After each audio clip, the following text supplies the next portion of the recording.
Welcome one, welcome all. It is Tuesday, August 22nd, 2023. It is 8:01 p.m. Central Standard Time. That means we are live on the Blog on the Boys YouTube channel and the Blog on the Boys Twitch channel for this week's Blog on the Boys Roundtable. If you're not with us live, shame on you, but you can catch the rewatch at your own personal convenience. You can also catch the audio version of this show at your own personal convenience if you subscribe to the Blog on the Boys podcast network. We are available wherever you get your podcasts. Subscribe, leave a rating, write a review. Those things help us out enormously. If you do subscribe to the BTB podcast or here to the YouTube channel, to the Twitch channel, you've seen these gentlemen's faces before. If you are a blogontheboys.com reader, sorry, I'm checking on my Houston Astros. You have read their work before. My name is RJ Ochoa. Let's start in clockwise order. My Astros are actually taking on his Boston Red Sox at the moment. It is Tony Catalina and Anthony. How did you feel about the Red Sox dropping the first game on Monday night? The Red Sox have been a really up and down this year, so it's been tough to really totally invest in them. Okay. That's pretty sad. Brandon Clements, I don't know who your baseball loyalties lie with. Is it the Red Sox? Is it the Yankees? Is it the Mets? I mean, like, it absolutely is the Red Sox, RJ. And you know what? To answer that question, it was great coming off a sweep of the Yankees this past weekend. So you know what? It's one of those things where the Red Sox, like Tony mentioned, they've been up and down this year. So at this point, at this stage of the game, if the Yankees can be at the bottom of the division, I'm good with that. Well, you know what, Brandon? You're an enigma. I'll say that. I mean, you're very, very proudly Western New York area, and you're a Cowboys fan. You're a Red Sox fan. But hey, I've heard that you like Syracuse. Maybe a little bit. Yeah. By the way, Kevin offers that you're wearing orange. I wouldn't say that's Syracuse orange personally, but said, well, it's not Eagles green, so they'll allow it. You do wear some aggressive colors here on the roundtables, Brandon. I do. It's actually a red. It's actually as you guys know, I'm a big wrestling fan, so I'm wearing a little Shinsuke Nakamura stuff. So that's what I'm doing tonight. Okay, well, congrats on that.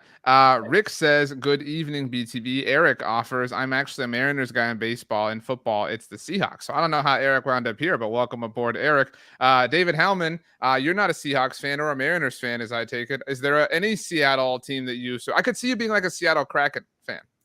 Yeah, when the Seattle Kraken had their first season, I said, I've never been a hockey guy, but for the Seattle Kraken, I'm going to get into it. And I think I watched like the first 3 games and then I lost interest. Sorry. But if I had to pick a hockey team that I'm pulling for, the Seattle Kraken, they have my heart. From day one. Well, that's good to know. It is this week's Blog on the Boys Roundtable. Like I said, you can see, hear, read, listen, smell all of these gentlemen all throughout the Blog on the Boys universe. You heard Howman and Brandon on today's episode of the Writer's Block. You heard Tony on yesterday's episode of First and 10. It is football season for us, and so we have a lot going on. And so that's why we don't ever stop. In fact, Brian Rail says, can we get to football? I guess we might as well go ahead and do that. Kevin says 5 points to Brandon. I will take a wrestling shirt over someone's soccer shirts. I think that's a subtle dig at me, potentially. But that does put Brandon on the board first. Howman, I don't think you've been on since we've done. Actually, maybe Brandon, you haven't. I can't recall since we've been doing the digital scoreboard. Now, yeah, I know. Yeah, we moved the furniture around here for the 2023 season. We're taking a little bit more seriously. So the scoreboard is updated on the screen to your convenience throughout the night. Brandon, you are out to a 5-point lead. Brandon, you have a question about this. Well, no, not a question, but I was just thinking. I think the last time I was on the roundtable, it's been a little bit. I think I won, so I think I gotta win. I gotta win tonight too. So Tony, I think you won last week. Is that correct? No, you're not letting me. I mean, I obviously know who won. You know what I mean? I just asked it that way, clearly to set embarrass that up. Me. Yeah. I mean, no, I wouldn't use that word. I mean, that's your word. But Brandon is off to an early start. Howman, I asked Tony this last week. I do remember that, to predict the gold, silver, and bronze medalists for the panelists in question. So if you could do that for tonight, then we can get on with the football. Well, we know Tony's not getting the gold, unfortunately, but so I think he's going to come in with a solid silver. I think I'll get the bronze, and Brandon, he already set the tone early. He's going to be taking the gold. Okay. Well, he's not going to be taking the gold. He's going to be taking the red. That's how he set the tone. Like it had to do with the color. So that's the irony behind it. So Kevin says no score is too large to lose. That's right. Howman and Brandon, last week We had some points deducted. Danny Phantom had a massive lead on both Tony and LP, and now it's all coming back to me. LP made up some ground in a hurry and took the title. So we'll see how that ultimately winds out tonight. But gentlemen, tonight we're going to be talking about biggest and smallest concerns with the Dallas Cowboys as we see them now. The Cowboys wrapping up Cowboys night kind of at this exact moment in time for us. It was around this time last year that Tyron Smith got hurt. So thankfully we don't have to deal with anything like that. That was a night that I think we'd all like to forget. But let's start with the negative side of the spectrum. Biggest concerns about the Dallas Cowboys at the moment. This can be anything you want. It can be multiple things. These are things that keep you up at night, things that cause you to sweat, that cause you anxiety and stress, and maybe to vomit. I mean, it's up to you how far you want to take this. So David Howman, you're first. And to what degree is this stressing you out? I think right now the biggest concern for me is just the kicker situation. Which of course is low-hanging fruit, and we kind of have gone on a bit of a roller coaster with Brandon Aubrey. He's had some highs, had some lows, and he just really, at this point has been the sole kicker on the roster for a while now, and hasn't really gotten into his groove and been able to have consistent days where he's going without misses. Even today, he had. He made one from 53, which it's been a while since he, really had a make from beyond 50 yards, but then he also missed one from, I think it was 48 yards where it bounced off the upright. So you don't really like to see that as we're kind of getting to this point where it feels like they're settling on him as a kicker. That does kind of concern me, especially because there's been kicker issues the last couple of years, whether it was Greg Zuerlein. Brett Maher was great all regular season, and for whatever reason, the playoffs, he got the yips. So it's just kind of concerning to be getting this close to the start of the regular season, and they still haven't really figured out the kicker situation with something that leaves me without any kind of worry in my head. I have a take on this, but I'll allow the other two of you to go first. Brandon, are you equally concerned with the kicker situation? Are you mildly concerned? Are you more concerned perhaps than Howman seems to be? Yeah, I'm definitely not as concerned. As I said on the writer's block today, actually, I call him the B3 because he's going to be making a lot of threes this year for the Cowboys. So I'm really excited to see how well he does. But I did see that Michael Galkin was, I think he mentioned 7 out of 8 today in a recent kicking performance for Aubrey. And as I said last on the writer's block this week, he's actually doing pretty well recently. And his last 2 kicks, I know they were extra points. I would have liked to see him get some live field goal reps against the Seahawks this past weekend. But each kick he had for the extra point, it split the sticks nicely. It wasn't any concern. It wasn't just sneaking in. It was right down the middle. So for me, I was very pleased with Brandon Aubrey so far. And another part of his game that I do like is he does kick him out of the end zone. So there's a lot of touchbacks I feel like that are coming. And I do know a lot of Cowboys fans are looking at Robbie Gould. And, the one thing about Robbie Gould is, yeah, he's accurate. He's this, he's that. But is he going to do kickoffs this year? Is he going to kick over 50 yards? I want to see a long distance kicker. That's, I want a guy that can kick it and kick it out of the end zone. Tony, you were actually the first person I saw during the Cowboys preseason game against Seattle. I don't remember exactly what your tweet was, but it was something like, man, Brandon Aubrey can't buy an attempt at a field goal. It was the Cooper Rush 3rd down sack, and then it was the interception by Will Grier that every time we kind of got our hopes up that we were going to see something, it just didn't happen. And so I think that that's part of the anxiety is the lack of information, but that isn't bad information. You know what I mean? But I get that just because they're not synonymous doesn't mean they aren't somewhat related. Yeah, I think you're right on the money there, because for me, there's really nothing I can see until week 1 that's going to calm any of my nerves about Brandon Aubrey.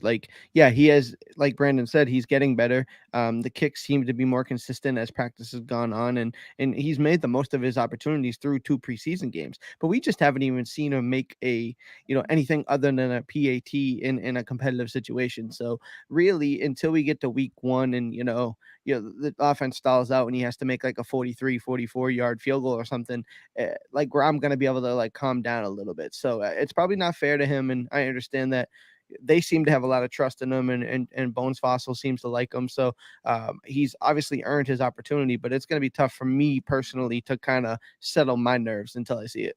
So I put this comment on the screen a moment ago. Kevin took 2 points away from you, Brandon, and both Brandon and Howman. Now that we can tabulate these, like in the moment, now that we have the technology, you can lose points like this in a much more concise way. So you will lose those, Brandon. Rick notes that Aubrey hit a 50-yard field goal today. Ethan also did give you 5 points, Brandon. So overall, you're kind of in the black on 3. Speaking of 3, Kevin gave Brandon Aubrey B3 level of points to Tony. It says we just haven't seen enough. That's kind of the boat that I fall in. I wrote an article that'll head out on Wednesday at our site. This isn't like I'm not arguing this, but I just was sort of bringing it up for discussion. Does everybody remember Cade York? Remember we like losing our minds about Cade York a year ago? So Cade York this year in the preseason. Anybody know how he's doing? Anybody have any idea off the top of your head? Not swell, right? He has missed half of his 6 field goal attempts. So he's 3 for 6 on field goal attempts. All right. That's why you draft a kicker, though. I mean, so okay, but along those lines, okay, Cowboys didn't draft Cade York. Oh, shucks, but it worked out Brett Maher before it didn't. Jake Moody, gotta have Jake Moody. You take Mozzie Smith, you take Luke Schoonmaker, you're gonna get the 3rd Wolverine in the 3rd round. No, 49ers beat you to it. We were all pissed off. Anybody know how Jake Moody's doing right now so far? And this is just preseason games, not practices, which we're hyping up Brandon Aubrey for, to be clear. Anybody know about Jake Moody? I think it's 60% right now, right? He is 60%. He has made 3 of his 5 field goals, and he has missed 1 extra point. And he actually kind of, in a fun way, you'll appreciate this, Howman. I don't know if you saw it. He blamed Taylor Swift for it. He said he didn't have an opportunity to kick at Levi Stadium before this past week, and that was his first, again, opportunity to kick on the field because of all the concerts that have been happening at the venue. One more option here. Michael Badgley, when he was available, everybody was like, hey, maybe. He missed 4 kicks in practice today for the Tennessee Titans. So like my point isn't, oh man, the Cowboys have an amazing kicker, but I do think that I think there's a consensus of people who are like, this stinks because it isn't Justin Tucker. And so they want to make a move for the sake of making a move when all the people who we've opined for haven't really worked out. So did we calm you down, Howman?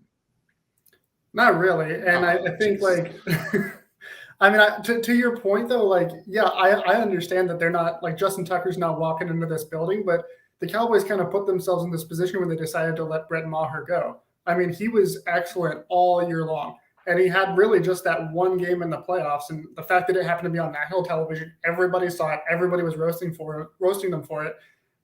I feel like they kind of overreacted to that move, and they very easily could have just brought him back, and they could have still brought in Brandon Aubrey. They still could have had a competition and seen how he kind of responded with a full offseason to go through those issues. But they didn't. And they said, those 17 games where he was one of the best kickers, not named Justin Tucker, they threw that out the window. And now we're in this room where we've got a guy who only has 2 years of professional football under his belt. And we're saying, well, we haven't even seen what he can actually do. And, with the history that the Cowboys have had the last couple of years with the kicker situation, it's a little bit of a battered fan syndrome where you're not going to believe in him until you actually see it happen. And we haven't seen it happen yet. Skylar Amela, I think it's Amela, might be Amaya. So apologies, Skylar says, I think we're putting too much thought into the kicker position. It can go both ways on the drop of a dime. Maher was money all year until it mattered. Kevin, took away 5 points from you, Howman. Sorry, he said it wasn't just the game. He missed extra points in his last 3 games with Dallas, although Skylar pushed that for you and gave 5 points. So, and by the way, Skylar called you Hallman, but then noted that it was voice text. So that's what happened there, in case anybody was curious. Again, I agree with you, Howman, that it was unfortunate that Brett Maher had to go, but I think we all agree he had to go. It was a really unique situation, and plus he kind of has stunk it up a little bit with the Broncos, and I feel badly for him because I would love to see him work it out, for the sake of his career. But I mean, the Cowboys have kind of been proven right to this tiny little part in the preseason, but it is what it is. An update on the scoreboard: Tony and Brandon each sit at 6 points. Howman, you were about to be down back at 0 with that loss of 5, but the push helped you stay at 5. So that's where we stand. Let's go to Brandon. What is your biggest concern about the Dallas Cowboys at this exact moment in time? So at this exact moment in time, my biggest issue is there's so much talent on this roster. There's so much depth that we're going to see some guys that I feel like are going to make other rosters better across the NFL. There's a guy that I really like, Isaiah Land, and Howman knows how I feel about Isaiah Land. He's one of my guys. But the most important thing is it surrounds the quarterback. So you're either going to have a good quarterback, you're going to protect the quarterback, or you're going to get after the quarterback. and a guy like Isaiah Lang gets after the quarterback at a very high level, and he's put a lot of pressure on opposing quarterbacks in the preseason. So that's just one rough example of a guy that he could be on the chopping block because there might be other needs. They may go heavy to other positions. So guys like him, there could be hopefully I think Wanye Thomas is safe at this point. Maybe Malik Davis, maybe not so much. So there's guys that are possible cuts that won't make it back to the practice squad and help other teams this coming year. So that's kind of keeping me on edge a little bit. And, that's my biggest concern right now is just seeing all this talent that we have that we're not going to be able to keep everybody. So Brandon, your biggest concern is the Cowboys are too good, basically. Yeah. That's your. Yep. Oh, okay. So Brandon, and in case anybody is curious, Brandon's taken the over on everything in 2023. Wow. I mean, that's a really up. So like, you have no fears, I guess, is my question. No, I wouldn't say I don't have any fears. I feel like when you mentioned biggest concerns, like there's minor concerns, like Howman mentioned the kicking position. Like to me, it's more of an inexperience factor versus the lack of talent. And then, for example, obviously the linebacker position is a little tough with Overshown being out for the season.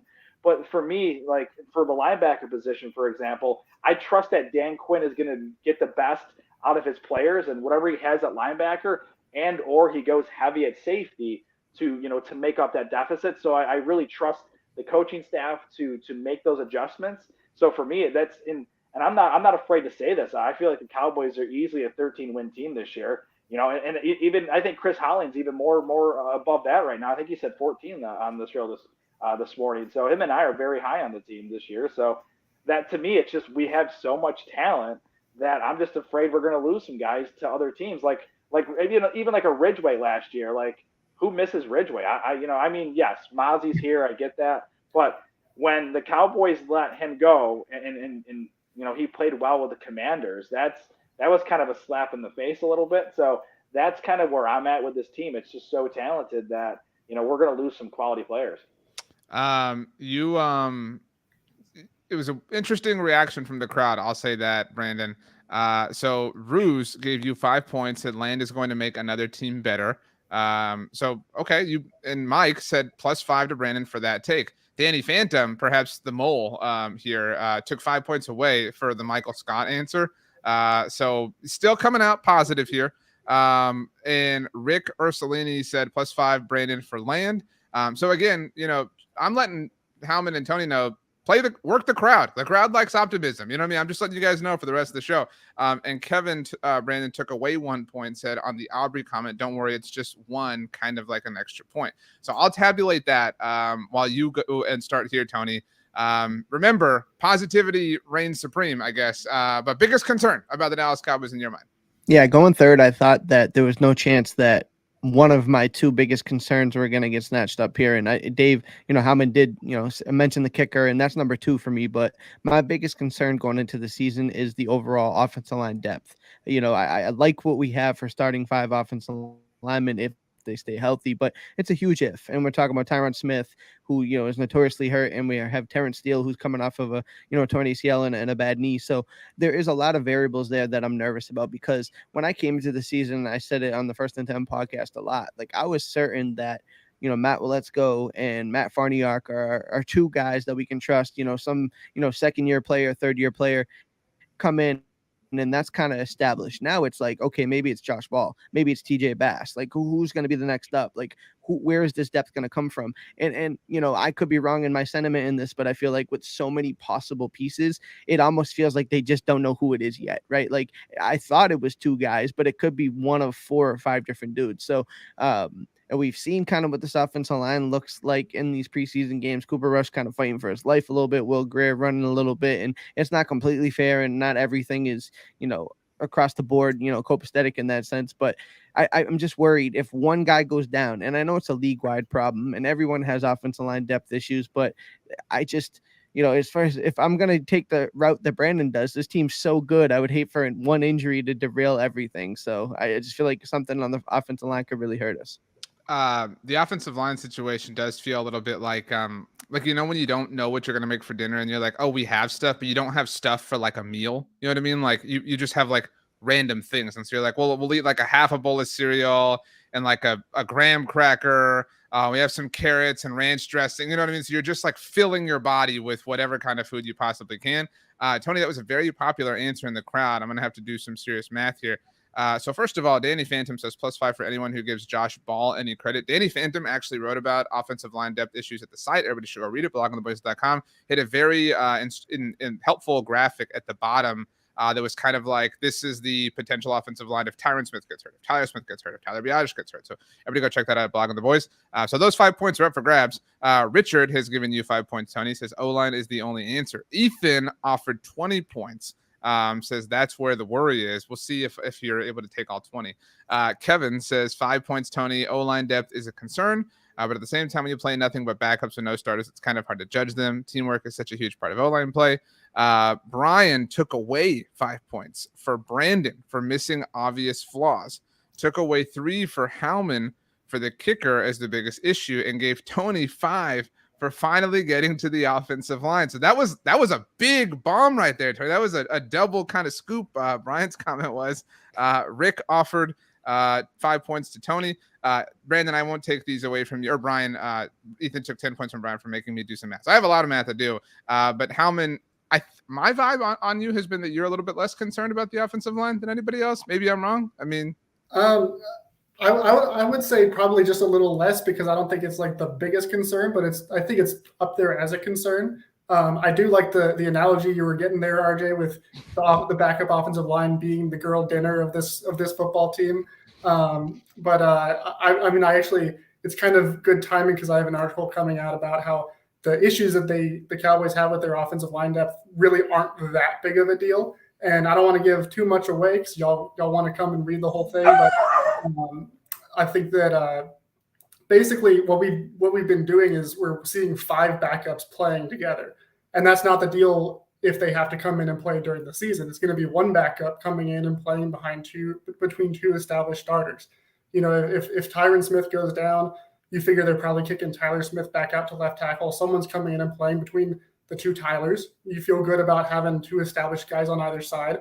You know, if something happens at, right tackle and Matt Waletzko has to come in, he's playing next to a future Hall of Famer. So, I think it was Kevin in the comments mentioned, like, teamwork is such a huge part of O-line play, and that's absolutely right. And when you've got 5 guys that don't play a whole lot, don't have a whole lot of experience, and they're all playing together, of course they're going to look less than stellar. But the reality is, once we get into the season, if we have to call on the offensive line backups to come in, it's just going to be one guy. It's going to be one guy coming in, playing next to guys that are already in a groove, and it's not going to be as big of a deal as what we've seen in these preseason games. So I'm not saying there's absolutely nothing to worry about. It is kind of concerning that some of these guys, especially Waletzko and Farniak, have struggled as much as they have, especially because with Farniak, he's been around. He's actually started some games for the Cowboys. But I think overall, a lot of it has been diluted by the fact that these are just a bunch of guys that don't have a whole lot of reps under their belt. Let me be very clear that I liked your answer, Howman. I think it's fair, especially to kind of approach this, this preseason period with a grain of salt, right? Like these are not the offensive line we're going to be seeing on a weekly basis. Granted, that doesn't diminish their potential value or potential importance, but the crowd did not like it. Skyler took away 5 points. So people think that I rigged this game against Tony. So just remember that and how this crowd is reacting. Richard then gave my dog 5 points for barking during what was apparently categorized as a bad answer, Howman. So not 5 points from you, but 5 points against you in a different manner. Kevin, though, did offer you 3 points, said solid answer. It was a nice field goal on that answer. Have to wonder if Aubrey could have made the kick. And Ethan gave you 5 points for the explanation. So I will tabulate that. But as I do, Brandon, your thoughts on the offensive line overall? I think this is the consensus issue Tony knows how to work the crowd too. Tony knows a lot of people are worried about the offensive line. So that's why he threw this wide net out. But how do you feel? Or, I mean, again, are you like, hey, I'm not worried. If the Cowboys have to cut Matt Waletzko, the Patriots are going to sign him and he's going to start 17 games for them no matter what.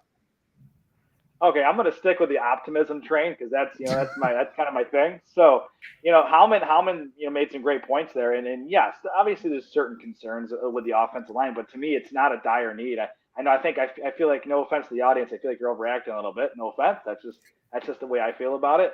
The Cowboys, I tabulate, at least I could see 10 guys making the roster, and obviously you had your starting five of the Smiths, you got Tyler Biadasz, you got obviously the Martin's back in the fold, we got the contract done, so he's ready to go. So that was obviously, if he wasn't there and he wasn't signed at this point, I'd be a little more concerned. But we have the future Hall of Famer back in the lineup. You got Terrence Steele, and you know what? And I know Danny Phantom loves him some Josh Ball, and to be honest, I've been drinking that Kool-Aid as well lately, because Josh Ball, I feel like he was a turnstile at the tackle position, because I feel like on his outside shoulders he's not effective, but when he's inside and he's got his shoulders covered, I think he's got the size, he's got the skill, and he's been the best backup guard on the team right now. He's the third guard. I think he's the guy, if God forbid something happens in the interior at the guard position, I think he takes over as a starter. And you know what, I can't believe I'm saying this, but a few weeks ago I'd probably pinch myself for saying this, but I'm actually feeling comfortable about Josh Ball as a guard. And then a guy like TJ Bass, he's also a guy, undrafted out of Oregon. He's a heck of a talent. He's one of the guys that, he could make the team. He might not make the team, but he's one of those guys that I think has a future as a Dallas Cowboy. And I think he could be a Cowboy for a long time. That's the inside. And then you also have Will Let's-Go. I think that's, obviously he's got the shoulder situation, so that's obviously something to monitor. But I like a Sim Richards. I think he's got a lot of talent. I know Danny's a big offensive line guy, so I saw a lot of his stuff on there, and I know he's a big Richards guy. So, and I trust Danny's opinion on the offensive line. And watching the film and going back, and thank God for the NFL Plus, because I can go back and watch a ton of film and watch it in such a short time. Richards is a guy that he's one of those guys that he's not going to start obviously at this stage of the game, but I think eventually he could be developed into not only a good bench player, but a potential spot starter if needed. So for me, yeah, the fans out there might be a little nervous about the offensive line. I'm really not. I think we're in good shape in that department. I went ahead and gave Brandon the 5 points that Danny kind of left out to be claimed for Josh Ball. Nobody else, volunteered to do it, but Brandon did. So he picked up 5 points that were laying on the ground. Howman and Tony, you were too good for them. So just to be clear, this is where we're at. Tony with a commanding lead of 46 points. So we saw Danny, the aforementioned Danny Phantom, blow a big lead last week. So, Tony don't feel safe. Brandon, you've got 20 points. Howman, you are sitting on 15. I will say that Brian took 5 points away from you, Brandon, for pumping up Josh Ball. I'm gonna not do that, because I think Josh Ball has played well. I mean, if we're evaluating Josh Ball, the football player, Josh Ball, the guard for the Cowboys, has played well through the preseason. I recognize we're being extremely specific with what we're evaluating there, but I don't think it's fair to, say, hey, 5 points just for pumping him, because he has been one of the better players. In fact, this is my final question along the offensive line. Who was the offensive lineman, I guess, if it isn't Josh Ball, for all of you that you stand, that is a reserve player right now for them? Who's the non-starter that you're like, hell yeah, I'm pumped that dude's on this team? TJ Bass. TJ Bass for sure. Yeah. Awesome. So the undrafted free agent. That's yeah, great. Hey, Awesome. do you know why TJ Bass is the one I stand the most? Because this is a format of a show where you would explain that. Of all the Cowboys offensive linemen that have played in the preseason, he's the only one that hasn't given up a single pressure through 2 games. And it's not because he hasn't been playing. He's 7th among all linemen in snaps played, pass blocking snaps played. He's been playing clean.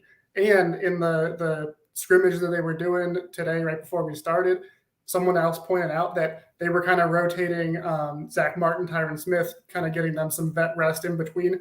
And when they did that, TJ Bass was the guard that came in and was getting work with the ones. So it seems like the Cowboys are noticing that he's the one who's really stepped up the most. They're giving him extra reps. I think he's probably, at this point, he's likely a lock to be making the roster. And I think that makes me feel even better about the offensive line depth because of the level that he's played at throughout the preseason. Wow, I gotta jump in there, Howman. You're jumping on the TJ Bass bandwagon. I know you were kind of you were kind of back and forth with it on the writer's block today. So I'm glad it looks like I'm swaying you a little bit. TJ Bass is one of those guys. He was a multi-year starter at multi positions along the offensive line at Oregon. And he, in my opinion, I thought he was a draftable player anyways. How he became an undrafted free agent is beyond me. But the kid was a very good player in the Pac-12 at Oregon. And again, that was a really good offensive line. And I think I think he's one of the better players on that offensive line. He's not flashy. He may not have the athletic traits of a Austin Richards that I know a lot of people are really high on at this point, or let's go. But to me, he does the technical things. He has it up here in his brain. He knows how to read. He knows how to read the defensive line. He knows how to read defensive players. He has all the intangibles. He's strong. He's a pretty strong guy. He's got great size. To me, he checks those boxes, and I think Mike McCarthy, he sees what I've been seeing in TJ Bass, because even months back when the Cowboys picked him up, he was one of the guys that I highlighted as somebody to look out for as an undrafted free agent. That could make this team, and I feel like that's coming to fruition. He's just a talented dude. And yeah, I get RJ. I know the tongue in cheek with the whole undrafted thing, but here's the thing: the Cowboys have found a lot of undrafted gems over the years. So there's a long list of players that we all know and love that were undrafted that played pretty well for the Cowboys. Even a guy like Tony Romo, Miles Austin, guys like that. So for me, TJ Bass is the other guy that I really like. So that's why I'm not as nervous about the offensive line situation as many of our lovely fans think. Just to kind of clean up here, Rick offered Brandon 5 points for his explanation, his initial kind of defense of his point. Danny took 5 away from me for continually bringing up that he blew a big lead last week. It did happen. Skylar, Brandon took away 5 points. I want to do this, Steve, for the way you said Oregon. Like Lieutenant Colonel Frank Slade in Scent of a Woman. That's the way you said it, which was interesting. The Oregon as opposed to Oregon. So interesting. Excuse me, I'm from New York. My bad. I don't think that's where Lieutenant Colonel Frank Slade was from. Although I really don't know where that movie took place, if I think about it. But anyway, Ethan has given Howman and Brandon both 10 points for basically defending the point that they had initially. Tony, Howman and Brandon both picked up points just for explaining their points. You didn't get that benefit of the doubt, which is kind of interesting. I think I let my initial answer speak for itself, and it may not play well with the jury of my peers here, but I'm gonna stand on what I said, and I feel good about it. Yeah, Tony, you're almost being penalized for having like a good answer at first. You know what I'm saying? Like for not having the need to defend it. To double back on it. Yeah, exactly. But all right. So this is where we're at here, halfway through. Tony still sitting on 46. Brandon has climbed all the way up to 40. I told you guys it can happen in a hurry. Howman way back at 33, but you never know. It is a long game. Smallest concerns about the Dallas Cowboys at the moment. Tony, you haven't had the chance to pick up some points. So let's get you out here, open your arms, and catch whatever the sky rains down. To be fair, to be clear about the game, this has to be a concern. This has to be something that does bother you, but just in the sense that it barely registers on the measurement system. So it is the smallest possible concern, but it is a gnat in your face nonetheless. So, all right. So I thought of this initially a little differently when you presented it, but it still works. I'm going to stick to what I'm saying. My smallest concern is quarterback 1, Dak Prescott, right? I mean, I think that in both ways, if you ask me this question, like, what are you least concerned about? It'd probably be Dak Prescott in this Texas Coast offense. But in the same breath of how you presented it now, like, okay, I'm still even the slightest bit concerned because of, the interceptions last year. And we know that a lot of it was tip balls. A lot of it was just a lot of unluckiness. But, what if that unluckiness, projects into this year and it's like, okay, this is the pattern or this is the new way? I don't really think it's going to be like that. That's why it's my absolute smallest concern, and I wasn't overly concerned about it. But everything we're seeing with Mike McCarthy, the way he's calling plays, the way they're talking about this offense, just the work that they're putting in, that Brandon Cook's in the fold, Jalen Tolbert's development. I just think all the recipe and all the pieces for the recipe is in place for Dak Prescott to have one of his best seasons, if not the best season he could have. So my concern level is, just like anybody else, when you have a quarterback who has never won the big game, we haven't even made it to an NFC Championship game, who has been injured over the last 3 seasons in a row. So there's small concern there. We have seen it not come to fruition for us. I mean, he's 30 years old now, and most people look at that number as like this daunting figure. So there is a little bit of concern when it comes to our quarterback 1, but it's, like I said, it's the smallest thing that I'm worried about right now, but it's in the back of my mind. That's interesting. That's kind of a a weird admission. You know what I mean? It's like I am afraid of this. You know, like I am afraid of clowns. You know what I mean? Type thing. Like, but that's Kevin has taken 5 points away from you for this answer. Dak has thrown 10 or more interceptions in 3 out of the last 4 years. The 1 year he didn't, he played 5 games and threw 4. Dak needs to earn the not worrying about interceptions. Ethan says, I agree with that take, Tony, 10 points. So you picked up 5 as an overall push. Howman, is what Tony said fair, or did he just kind of lead us down this weird path and now we have no idea how he got here? Yeah, I think it was a little bit of a weird path to go down.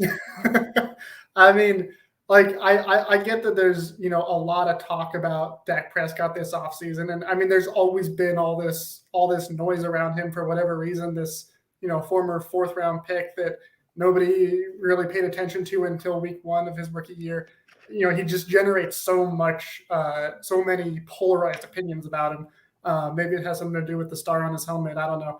But I mean, we know what he is at this point. He's very much established the kind of player he is. That's why I think a lot of people didn't really get too worked up. People that knew what they were talking about didn't get too worked up about the interceptions because they know throughout his career he does not throw a whole lot of interceptions. I think that, obviously he hasn't gotten to that level, but keep in mind, I mean, how long did it take Peyton Manning to win his first Super Bowl? And there were, everybody knows that Peyton Manning was just on another level, just an incredible quarterback. So sometimes it just takes a little bit of time. As far as like coaches go, Andy Reid has been one of the best coaches for a long time. It took him a very long time in his career to win a Super Bowl.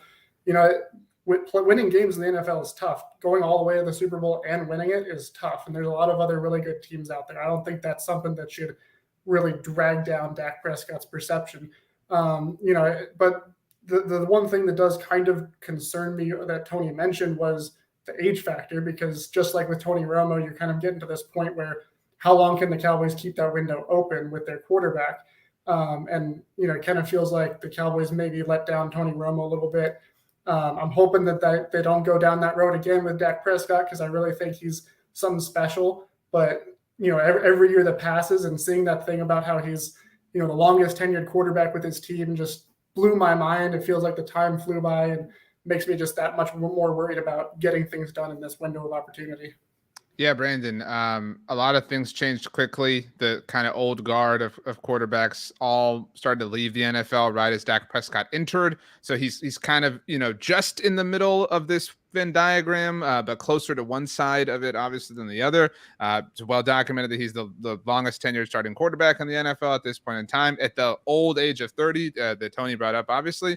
It's fair. I think we all agree it's fair to have some concerns, but I think we all agree that the polarization of Dak Prescott is at its highest level of prowess or higher than it's ever been these days. So that magnifies things. And then the arguments become more ridiculous. Even the defenses become more ridiculous. There is no true kind of fair discussion that ever happens about him, because you have somebody in one polar way either propping him up or tearing him down.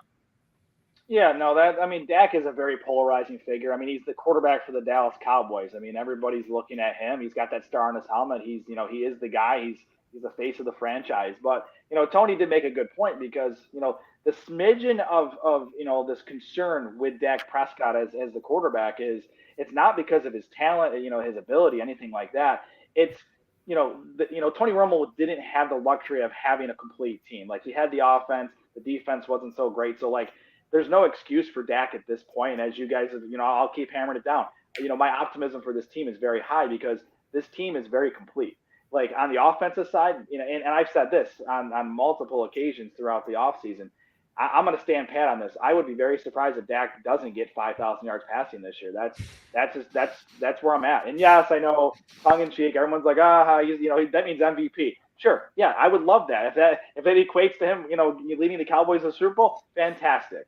And I'm also going to go on a limb and say I think he throws over 40 touchdowns this year as well. That's just I'm very high on Dak this year, because this is the best receiving core that he's had since he's been with the Cowboys, and as he's the elder statesman among the quarterbacks on their current team from where they started.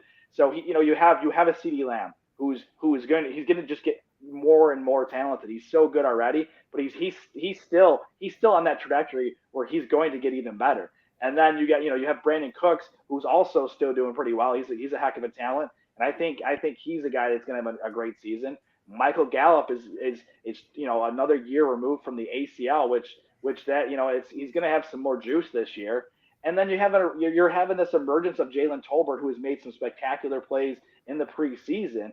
And then Turpin, he showed flashes of what he did at TCU when he was a pretty decent wideout, even though he's a smaller statured guy. So he has the weapons. You got Deuce Vaughn, obviously, as well. And on the defensive side of the ball, they have one of the best units in the league with Dan Quinn as the defensive coordinator. Micah Parsons, obviously, running the charge. Tank Lawrence. There's so many players that this team is just super talented that anything but getting that championship it would be a letdown, and that's my smallest concern, that Dak cannot get it done. I think inevitably he gets to that point. I think we're going to get a Super Bowl from Dak Prescott in the near future. Tony. Yeah, so that's I'm glad you say that and gave me a chance to kind of think about my thoughts there, in the sense that new offense, right? We hope and think that the Mike McCarthy-led offense is going to be better and it's going to put them in a better situation. We know, and we've seen some really high-quality play from Dak Prescott, so we don't think the interceptions will be an issue, right? And then, Dak Prescott, with all the talent around him, this year could be the year, because we have all of this talent. Like you said, it's the most complete team we've had. Can he stay healthy? I mean, we saw week 1 where that wasn't the case. So, yeah, like, when I talk about the concern levels with Dak Prescott, if everything is chalk and he plays 17 games and he's out there, like, I'm fairly confident we're going to see one of the better seasons we've seen in a very long time. Like, I'm with you in a lot of instances, Brendan, but we just haven't seen at least one or two of these variables not come true for the last 4 or 5 seasons. And you hit 30 years old, and then he's even said he's thought about being the elder statesman in the room and what that means. And you haven't won a Super Bowl, and what's his legacy look like? And then the rhetoric about him in the national media is just so absurd. It just feels like you're going to get attacked for even saying the kid's a good quarterback. And it's at the point where now you got to defend his honor online. And it's just, it's become so crazy that my concern level is, I believe, and I think most people here at Blogging the Boys believe, that this guy has everything it takes to win a Super Bowl. But at some point I want to stop saying that. And I just want to be like, look, he did it. It's done. We I don't have to say it anymore. I don't have to get into another conversation with an Eagles fan. It never has to happen. It's done. So this was a great kind of discussion by Tony. So I will award Tony some points in a moment here, but we do have to kind of collect some here. First of all, Brandon, Danny noted that you are on too many limbs. So that's an interesting kind of note. And by the way, Danny was here last week and we talked about this. Kevin took 5 points away for you saying that Dak has the best receiver core that he's ever had. We agreed last week, the panel here at least, that the 2021 group was better. I think we all like the potential that this year has to offer, but Jalen Tolbert is not a proven commodity yet. I mean, in terms of regular season football, we still don't know what Michael Gallup's going to look like.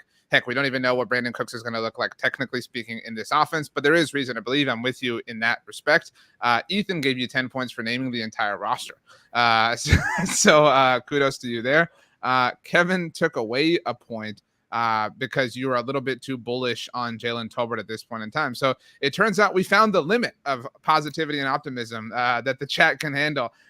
So thank you for flying close enough to the sun for a scientific purpose, Brandon, to teach us all a little bit of a lesson in that sense. Kevin, Tony, you did it. You picked up points on someone else's point. Kevin gave you 5 points and said at some point you just have to do it. David Smith took 5 points away from himself for being late. So that's where we're at here. Brandon has expressed enormous optimism in this year's Dallas Cowboys, which means he's going to go last as far as his smallest concern about this team at the moment. So Howman, what is yours? What is just kind of, in your face a little bit, bothering you just enough to where it's on your radar? Yeah, my smallest concern, and emphasis on the smallest. Your dog already doesn't like my answer, but it's one that will probably surprise some people. Is my smallest concern is the offensive play calling operation with the changes that they've made. And if you know me, you know that I'm bullish on Mike McCarthy. I'm bullish on him taking over the play calling. He was, he consistently produced, top 10 offenses back when he did it in Green Bay. And a lot of the changes that we've seen with this offense since he took over, since Brian Schottenheimer came in as the non-play calling offensive coordinator, I think are very much trending the right way and look positive. And they're keeping what worked under Kellen Moore and changing what didn't. But I do kind of question how that operation actually translates once we get into the season and everything's kind of flying at you. Mike McCarthy has often talked about how one of the reasons he kept Kellen Moore on as the offensive coordinator and let him keep calling the plays was he wanted to be able to manage the whole team. And that was a criticism that was commonly levied at him in Green Bay, was he was so focused on running the offense, he was so focused on calling the plays, that a lot of times he overlooked things with the defense. There were problems there. There were problems on special teams, and he wanted to be able to manage the whole team. And so now we've got him taking over the play calling. And what happens when, the season begins and there's God forbid, there's an issue with the kicker or there's injuries on defense. And, now he's got to kind of delegate to some of the other guys or he's got to take a step back on the offensive side. And then also, we've talked a lot throughout the offseason about all the hires they've made on the analytics side, and it looks like they're going to be incorporating more analytics into their game day operations. So now he's got a whole bunch more information flying his way in addition to being the offensive play caller. And I just worry, is he going to be like drinking from the faucet? Is it going to get to a point of the season where maybe that kind of distracts him from his play calling duties and he's trying to do too much at once? Again, like he's a professional. He's been around for a very long time, did it for 13 years in Green Bay, won a Super Bowl. I think he can probably do it, but at the same time, the spotlight's a lot brighter in Dallas than it was in Green Bay. And if I had to pick my smallest concern, that would be it. I think that's fair, and I think that's my answer too. Although, Tony, you convinced me on your answer being a thing, so kudos to you for that. But I agree with you, Howman, in that, and to be clear, I'm happy about this. I mean, I've said many times to you all, if we went the entire Mike McCarthy era without ever seeing him call plays, it would have been so stupid, and it would have been dumb, and it would have been a waste of time. And so, I hate using the phrase "all in," but I mean, I think we agree this team is all in on Mike McCarthy. They're willing to kind of live and die the Mike McCarthy way. And so, to your point, Howman, I'm just kind of scared that that's not the best way in the world. And if it's not, then you won't win the Super Bowl. And we all agree, especially Brandon, that this team is immensely talented. And so if they burn it because they put everything on one dude, and to your point, Howman, he might even be an amazing play caller, but that could oversaturate his responsibilities, and he's no longer able to handle this, that, or the other. He doesn't have the leadership around as far as coaching that he did that first year when we loved how many former head coaches he brought in, things like that. I agree with you. That's the butterfly effect, or the butterfly that could land on top of the super delicate pyramid and be the final just little bit of weight that could send everything tumbling down. Brandon, do you have any concerns about Mike McCarthy, or have you already carved his bust for the Pro Football Hall of Fame? Not yet for the bus. I don't have. I'm not that artistic. I can't even draw a stick figure the correct way. So I'm going to pump the brakes on that just a little bit. But I am optimistic with, obviously. I'll keep with my theme tonight. I'm very optimistic with Mike McCarthy taking things over. And I've said this before. Mike McCarthy, he with the amount of talent on this team this year, he needs to make this team needs to make a deep run, or he's out the door. Someone's going to be kicking him out the door pretty quick. So. I think he's going to put, he's going to put his pedal to the metal, and I think we're going to see some things on offense that we haven't seen before. I think we're going to see some wrinkles. Yeah, I get the analytics side of it. I'm not the biggest analytics guy like Howman is, but I respect the effort that the Cowboys are doing in that department. They're trying different things, and to me that tells me that Mike McCarthy and the entire Cowboys organization are going all in to make this happen. So I think Mike McCarthy, he's gonna go as hard as he can and obviously do the best he can, because I think if he doesn't get to at least the NFC Championship game, I think he's out of Dallas. That's just where I'm at. So that's kind of my feeling on Mike McCarthy. I'm confident in his ability, but it's still obviously to be determined to see how it actually impacts the team this year. I brought this up before, but I'll bring it up now, Brandon. I love you, Brandon, but I hate that idea. I hate that take that if he doesn't get to the NFC Championship game, he's out. What if they lose the divisional round game because of a weird penalty, a weird call? Are we firing him because he didn't make it to the NFC Championship game? What if Dak Prescott gets hurt in the divisional round? You know what I mean? What if it rains? What if there's a hurricane force winds and that's why they lose? That's why I think it's really unfair to draw this line, and he has to cross it and completely strip that away of context. I mean, hold on. Let me jump in on that. So to me, it's adapt and overcome. If you're a head coach in the NFL, you have to learn to, with the challenges that your team has. So if Dak goes down, okay, it's next man up. That's the whole thing with football. Next man up. Cooper Rush. He steadied the ship. He won those games. He played very well. So to me, like, I don't, the weather, you adjust to the weather. And actually, if it's bad weather, you got some running backs that can handle, you can hand the ball to. So there's adjustments that can be made. So for me, and I think a lot of the fan base, I've talked to a lot of, a lot of our fans out there. And to be honest with you, it is to that point where, okay, we've been 12-5 the last couple seasons, which, yeah, that's great. Regular season, 12 wins. That's great. We're doing things that most teams aren't doing, but that's in the regular season. We're at the point and we're starving as an organization and as a fan base for Super Bowls. At this point, if you're not taking steps to advance yourself, even if it isn't to the Super Bowl, but it's the NFC Championship and there's still some progression there, to me, that's on Mike McCarthy at this point. And to me, it would be a shame, barring anything out of the, something absolutely crazy happening. But given the talent on this roster and how things have been assembled from a coaching staff all around, that they don't get to the NFC Championship game at a minimum.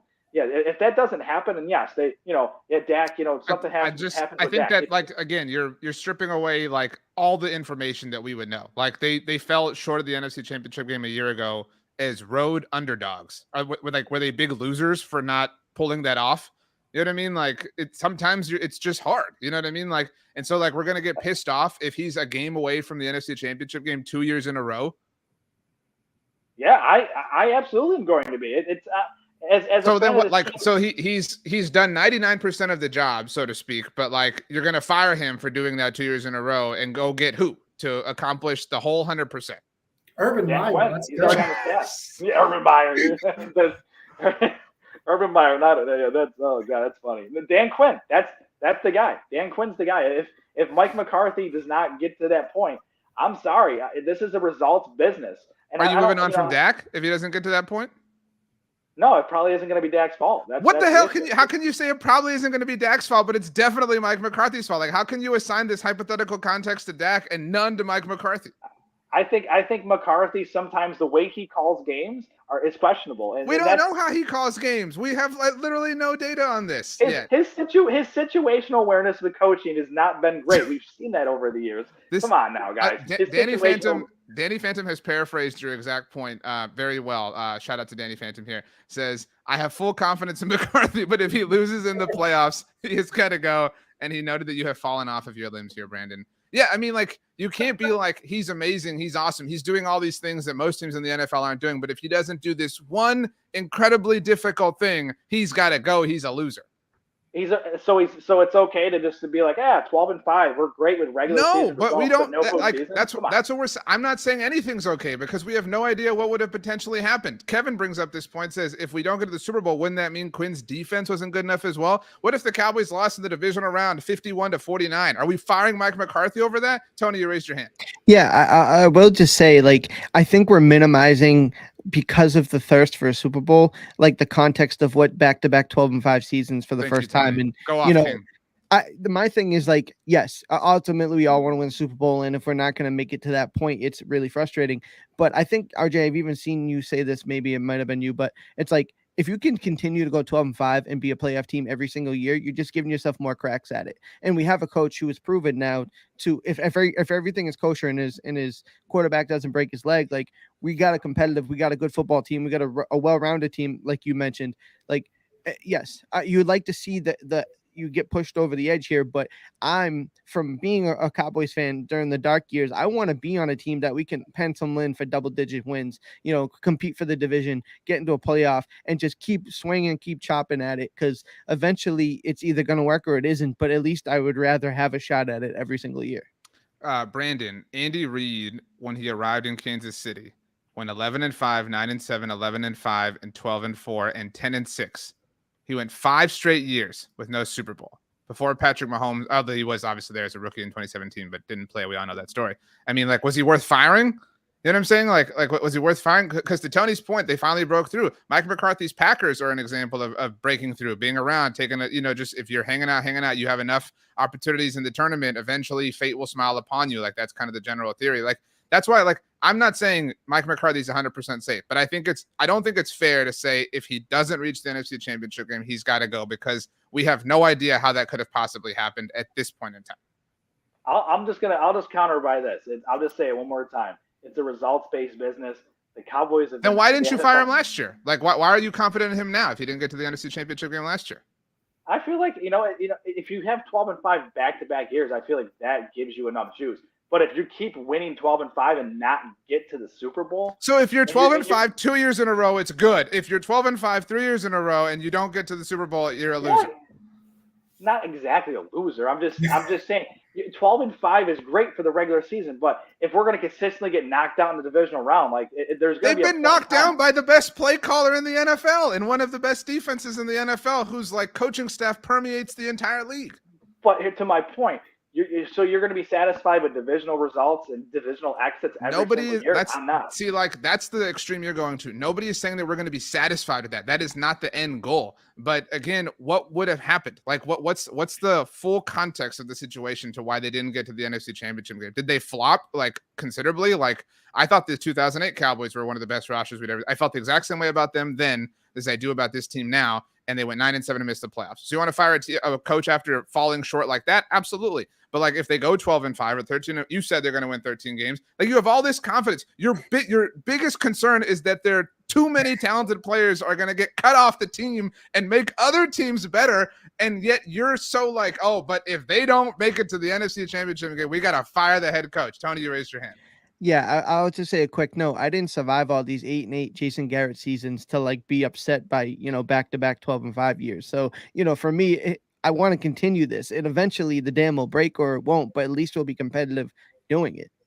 Even if it doesn't break, if it didn't break for you after going 12-5, 12-5, like that sucks, but that's just kind of the way it is sometimes. You know what I mean? Like you just kind of have to live with that. Brandon, before I put all the points on the board, I'm really sorry about that. Also, because I feel like I contributed to it. So I feel badly. But Danny says, this is how you blow a lead. Trust me, I know what she did last week. So let's see here. Where does this start? I think we start off with Kevin took away 3 points. I think, Brandon, we're going to reach a number. We're going to actually add all these up. We had several. David offered Tony 5 points for being the voice of reason. Ethan gave Tony 10 points, said I almost got depressed. Kevin says Jerry made the mistake of firing a winning coach with Gailey. How did that turn out for us? I don't know that any of us are going to, die on this sword. Personally, but hey, it is what it is. Richard, though, does believe or agree with you. Brandon says 5 points to Brandon. He speaks the truth. It won't be Quinn's fault if we. How can anyone say this? How can anyone say this is so dumb? I love Dan Quinn, but I hate Dan Quinn because there are so many people who believe that anything good that happens with the Cowboys is only Dan Quinn, and everything bad that happens with the Cowboys is only Mike McCarthy. Like, why? Why does that exist? Can anybody can answer this question? Anybody? Any one of you three? Everybody loves the backup quarterback. Everybody loves the non-head coach. It's just what it is. There's a little bit of the Chris Richard putting on cleats and yelling at players to Dan Quinn. Like I really believe that. I don't know if anybody agrees with me. Howman, you've been silent and giggling a lot, so I don't know where you stand on all this. I think it's the backwards hat. Everybody loves a good backwards hat look. And the Jordans. Everyone. Yeah. That's exact. I think I think that's silly, but I think that's true, like to a certain degree. I think we're all just preemptively upset with McCarthy for cutting Isaiah Land and then him going on another team. Okay, this is where we stand right now before we move on back to Brandon to land this whole plane. Tony has 74 points. Brandon, you have 60. Howman, nice. You have 69. Nice. Last thing that will be said, last opportunity for any of you to earn points, and then the audience can hand them out to you. Here we go. Brandon Clements, your smallest concern about the Dallas Cowboys in this particular moment in time. Let's go. Let's party. In this particular moment in time, I would say it's the defensive line, just a smidge, because there's so much talent on the team. I've already beat this drum ad nauseum. But for me, the concern along the defensive line is still the rush defense because of what Mozzie Smith has shown or lack thereof shown in this preseason. I watched the Seattle game back a couple times, and he got pushed out of the play on multiple occasions. It looks like he's, there's some technical flaws that need to be worked out, and I'm not going to go as far as say he's a bust, because that's definitely not the case. Obviously, there's some crazy folks out there that are trying to put that narrative out there, of course. But Mozzie Smith is not the guy who's going to fill up the stat sheet. And people have to understand, like, if you're watching the game, Mozzie, when he gets it all right, he's going to be a pretty darn good football player. And the guys on the outside, like Micah Parsons, Tank Lawrence, Sam Williams, they're going to eat because of Mozzie Smith.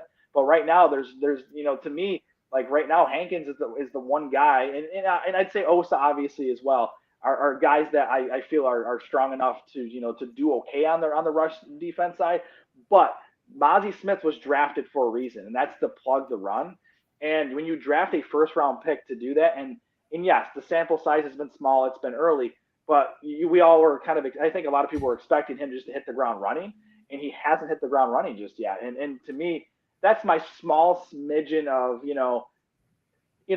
maybe the defensive line could be a little bit concerning, but I think on the pass rush side, I think we're completely good there. But I still think rush defense can still be a little concerning unless Mozzie keeps progressing, which I do feel he will. I'm very optimistic. I'll keep saying that. Optimistic that Mozzie Smith will become, he's going to become the guy in the middle, and he's going to be the guy for the next, handful of years. But at this point, he gets turned around too much. Some of the technical issues, they can coach that up. I'm not too concerned about it, but that's more my smallish smidgen of concern comes from. Danny, Brandon has given you 5 points and said, good answer. Way to get back in that tree. So you are once again a climber. That's wonderful to see. I think that's fair. The run defense was kind of their weak point last year. I think we have a high level of belief in what they've done. Hasn't been a great week from Ozzie Smith on the internet. I think we all understand it's a little too early to freak out. Everybody has said that and written that in various capacities. Like, it can be true that he did not play well against Seattle and that it doesn't mean anything in the grand overall. So as things sit, Brandon, you're going to take home bronze, but it was a strong effort. So, kudos to you. And in fact, you came really close here at the very end with those 5 extra points. This is where we stand. Brandon, you came all the way up to 70 points. Howman, you picked up 5 at the very end for doubling down on Isaiah Land. Tony, I'm sorry. That led to a tie. So Tony and Howman are tied at 74 points apiece. The comment that threw us down into this chaos came from Ethan, who said 5 points to Howman for doubling down hold on on Land. Hold on a second. Land is my guy, guys. Come on, where's the point? Brandon. Come on. Let's land the plane the right way here. Land's been my guy all off season. Come on, folks. Let's add that. I just want to point out that Tony blew the lead like the Falcons in that Super Bowl, and now we're heading to overtime just like in that Super Bowl. Oh, like Dan Quinn. Yeah. Brandon, so Brandon, we're gonna give this is what we're gonna do. We're gonna give Tony and Brandon one last statement. All right, they can say whatever they want about anything. It doesn't have to be a concern. It can be anything they want, and then you and I are gonna decide between the two of us. All right, so that's how this is gonna go. But Brandon, you get to flip the coin and tell us who goes first here, Howman or Tony. Let's go Tony first. So we're doing big concern, little concern, any concern? It's an open essay. It's an essay question. You can write anything you want. You can describe, go deep into detail. You can, scream. You can maybe not cuss out. It's family show, but you know what I mean? You can praise, you can tear down, you can do whatever you want. Listen, I'll go first. Obviously, I'm going first here, but I want to I'll go first after I was told to go first. Yeah, thank you. Exactly. Nobody puts baby in the corner here. So I just want to kind of touch on some of. I know Brandon's been overly optimistic on it, but I will say to kind of lean to us. If this loses me, the roundtable, then so be it. I want to kind of stand in the corner with Brandon because what he's saying isn't off base in a lot of ways. Where I think 2023 is the one year that we should be really excited about it. I mean, Cowboys Nation, if we remember last year at this time, there was a lot of pessimism. I know we came off of 2021. A lot of people felt like that was their best chance to win a Super Bowl. A lot of people didn't expect them to go 12-5. I think a lot of people thought 2022 wasn't a throwaway year, but they expected some regression. And I think regression to the mean was like a company line at one point last year. So I think 2023 is the first time that we can sit here and say, okay, back-to-back 12-5 seasons, Dak Prescott, new offense, defense looks unbelievable. This is a really good football team that we can get really excited about. So I think even though Brandon is overly positive in this roundtable, I don't think he's too far off base. So I just want to double down on that and say, yes, I feel I share the optimism. I may not be as vocal about it, but I'm there with him. Okay, so to be clear, your essay question was repeating somebody else's thoughts. Although it was, you plagiarized somebody who has a hand in deciding the winner. So there was some strategy involved clearly, from Tony.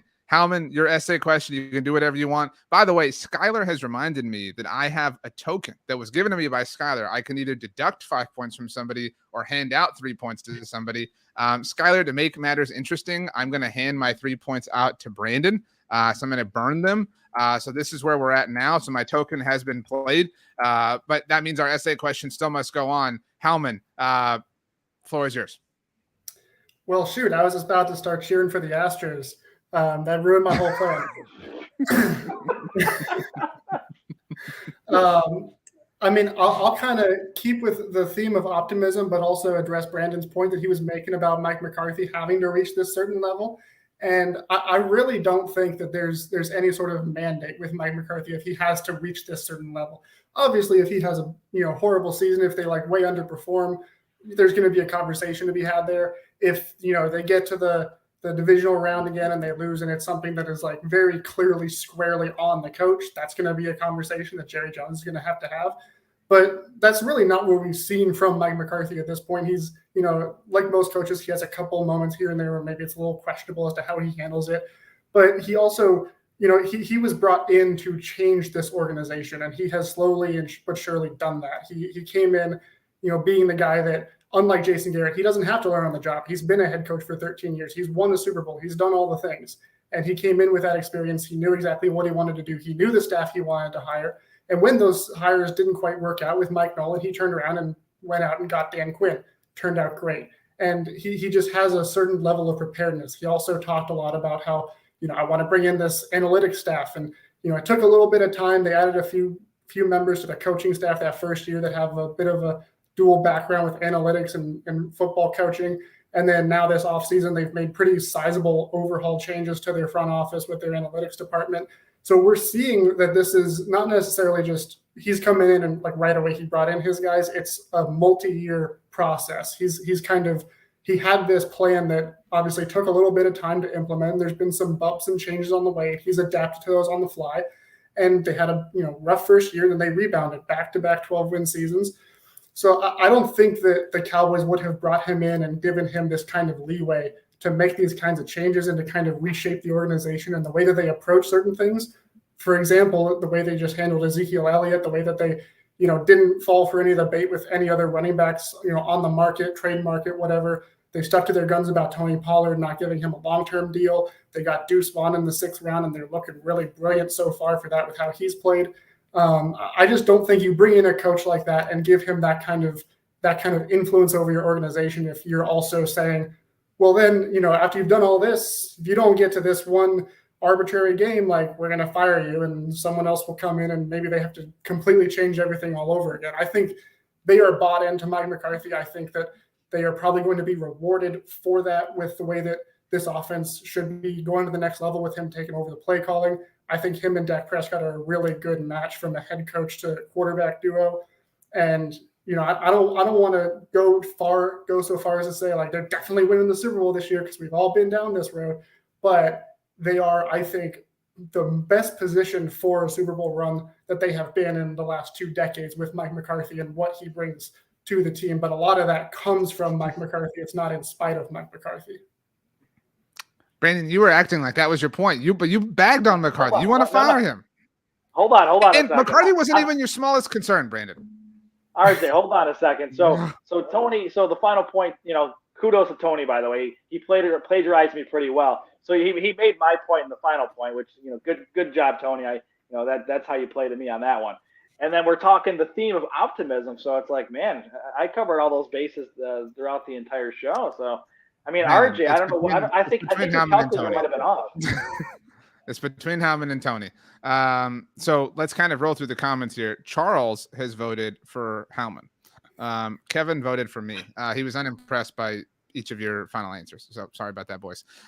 Mel kind of went back at Brandon and said, so let me get this straight. If Mike McCarthy gets you to 3 consecutive 12-1 seasons and doesn't get to the Super Bowl, you want to get rid of him. To be fair, Brandon, you said just the NFC title game, not the Super Bowl. Championship. Yeah. Rick said for my guy, Tony, for the win.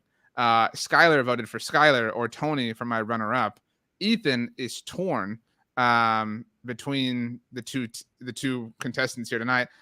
Brandon, I will take your vote into consideration, but I'm prepared to announce a winner. unless you want to offer a passion plea for one of them. I'm gonna. No offense, Howman. I mean, you were going negative Nancy towards my point earlier. So you weren't playing to me as one of the official judges here on the roundtable tonight. So sorry, Howman. I know we're Syracuse. You know that.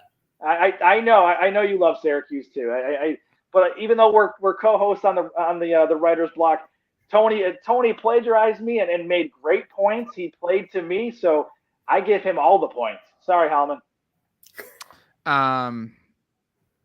Yeah, well, I'm still gonna make my decision anyway. But thank you for the offer, input, Brandon. That being said, Tony, I think you had a game like sometimes there's in a reality show, you have like a top chef. There's the best, like clearly the best person, like the whole season, and they have that one episode where they just like cook the worst dish of their life and they just go home, and you're like, man, that is so unfortunate.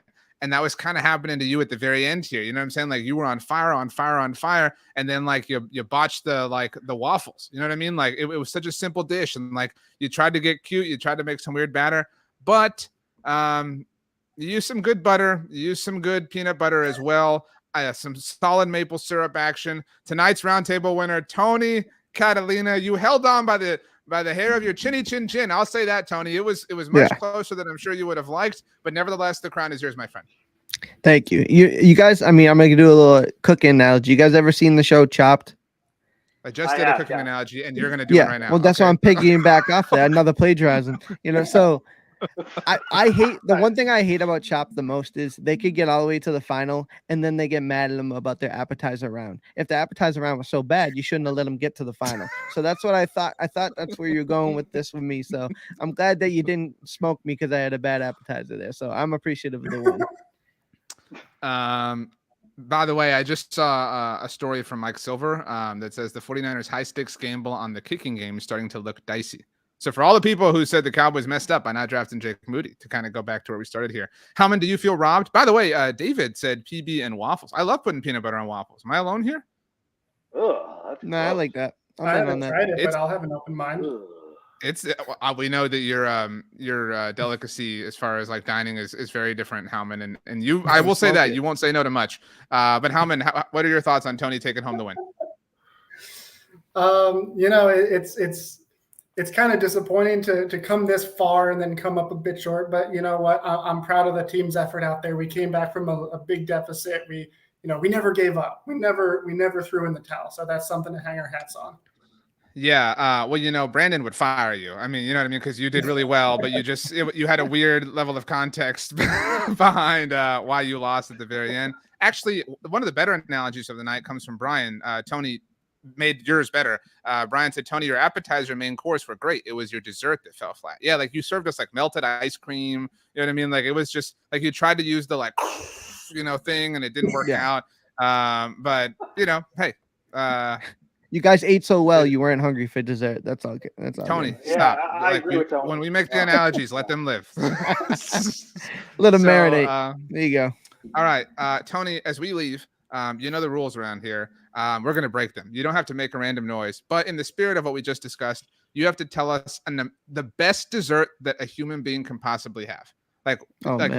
They're having this amazing meal, whatever. You got to top it off. What is the A+, the Mike McCarthy of desserts that any human being can possibly have, and why? This is mine, so I don't care how you guys feel about it. But dude, what, Tony? A perfectly executed creme brulee is unmatched. So one of the more simplistic desserts in the world is your. It doesn't have to be. You don't have to put bells and whistles on it for it to be excellent. He's Tony, right. Please pick an amazing type of breakfast. Honey Nut Cheerios. What? Come on, dude. A Western omelet. I mean, just not even any kind of cocktail with it or anything. Like I was expecting like a whole experience to be described to us. Like the people who bring out the fire and they do the bananas Foster and stuff. Like that's what I wanted to hear. Fair enough. I mean, how about a perfectly made Southern banana pudding? How's that? I'm okay with that. Brian, by the way, back says it's a pain to make. talking about You can't win with these people, man. You did win. What do you mean? You literally just won. What do you mean? You literally won. I gotta exit before I lose it. No, I'm just kidding. I hope that everyone, included, especially Tony, has a great night. Tony, give us a final word, and then we take out. Don't go 12-5 or you're out.